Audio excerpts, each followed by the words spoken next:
You know, we often think of great leadership in terms of a big, bold action, right? A powerful speech, a decisive command. But today, we're going to dive into this incredible story where the most powerful leadership move was a letter that was never even sent.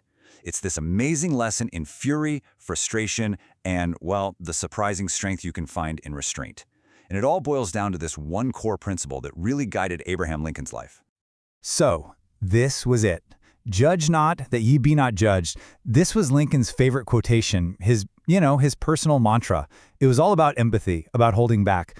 But in the summer of 1863, this very idea, man, it was about to be tested like never before. It was going to be stretched, strained, and pushed right to its absolute breaking point, all because of the failures of his own army.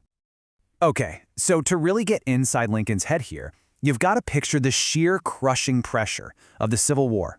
I mean, the man was in a constant state of despair, just being let down again and again and again by this string of commanders who, honestly, just seemed incapable of winning the war. And yeah, this list right here, it just drives home that agonizing pattern of failure. It was the same story every time. Lincoln would appoint a new general, hope would surge across the nation, and then, inevitably, came the blunder. You had McClellan, Pope, Burnside, Hooker. I mean, each one was a tragic disappointment. And as we're about to see, General Meade was just the latest name to be added to this very, very long list.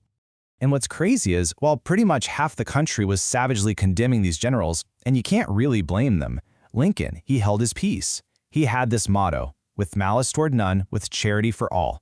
I mean, even when his own wife would speak harshly about the Southern people, he'd say something like, "Don't criticize them. They are just what we would be under similar circumstances." Now, you have to remember this incredible level of restraint because it's what makes what happened next so shocking. So everything, all this frustration, it finally comes to a head in July of 1863. This is right after the massive, pivotal Battle of Gettysburg. The Union had just pulled off a huge victory, but what happened right after? Well, it presented this 1 in a million chance to end the entire bloody conflict. Right then, right there. So check out how this all went down. You've got Lee's Confederate army in full retreat after Gettysburg. As they're falling back, these torrential rains just start hammering down, causing the Potomac River to swell up like crazy. So suddenly, you've got this perfect trap, a victorious Union army at their backs and this impassable, raging river right in front of them.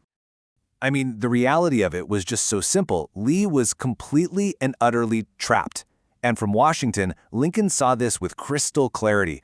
This wasn't just another battle to him. This was it, the end game. He called it a golden, heaven-sent opportunity to capture Lee's entire army and bring the war to a close right now. Can you just imagine that surge of hope he must have felt? Okay, so the end is finally in sight. What does Lincoln do? Exactly what you'd expect. As commander-in-chief, he sends a clear, direct, and incredibly urgent order to his general on the field, George Meade. The order was simple: seize this opportunity, now. In this slide just lays out the whole problem perfectly. Lincoln's commands were explicit. Attack Lee immediately. And he specifically said, do not call a council of war. So what does Meade do? The exact opposite. He hesitates. He calls a council of war against a direct order. He telegraphs back a bunch of excuses, and then ultimately, he just point-blank refused to attack. And the result of all that hesitation? It was just catastrophic. That golden opportunity? Poof. Gone. The river waters went down, Lee's army scrambled to build a bridge, and they just slipped right across the Potomac to safety. The war, a war that could have been over, was now going to drag on for who knows how long. As you can imagine, Lincoln was beyond furious. His famous restraint just shattered. He was pacing the White House, and he cried out to his son Robert, "Great God, what does this mean? We had them within our grasp and had only to stretch forth our hands and they were ours." I mean, you can just feel the raw anguish in those words. It's palpable.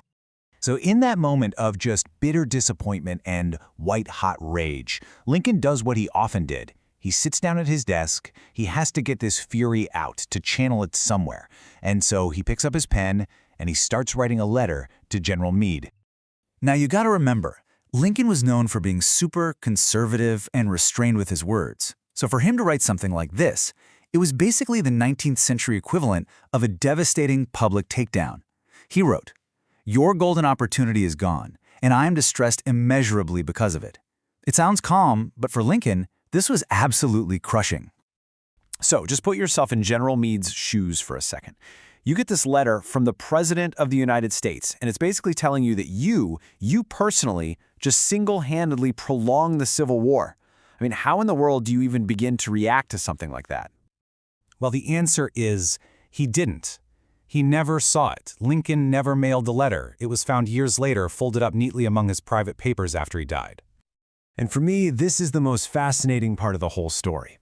Why? I mean, why go to the trouble of writing a letter so filled with anger and disappointment, only to fold it up and put it away? What was going through Lincoln's mind in that crucial moment? Well, we can only guess, of course, but it's likely Lincoln just paused for a moment and thought it through. He probably ran through the consequences in his head. Okay, step 1. Sending this letter will absolutely make me feel better. I'll get to vent. But then what? Step 2. It's just going to make me defensive. He'll try to justify himself. Step 3, it'll create resentment, hard feelings. He'll probably end up condemning me. Step 4, it could completely impair his usefulness as a commander from here on out. And step 5, heck, it might even force him to resign from the army. When you lay it all out like that, the cost was just way too high. See, Lincoln had learned a really hard lesson from years of bitter experience that sharp criticism, those kinds of angry rebukes, they almost never work. They just don't get you results. All they do is create resentment and build walls. Sending that letter would have served his anger, for sure, but it would not have served the Union cause. And this, right here, this is the core idea of this whole story. This is what we mean by the power of restraint.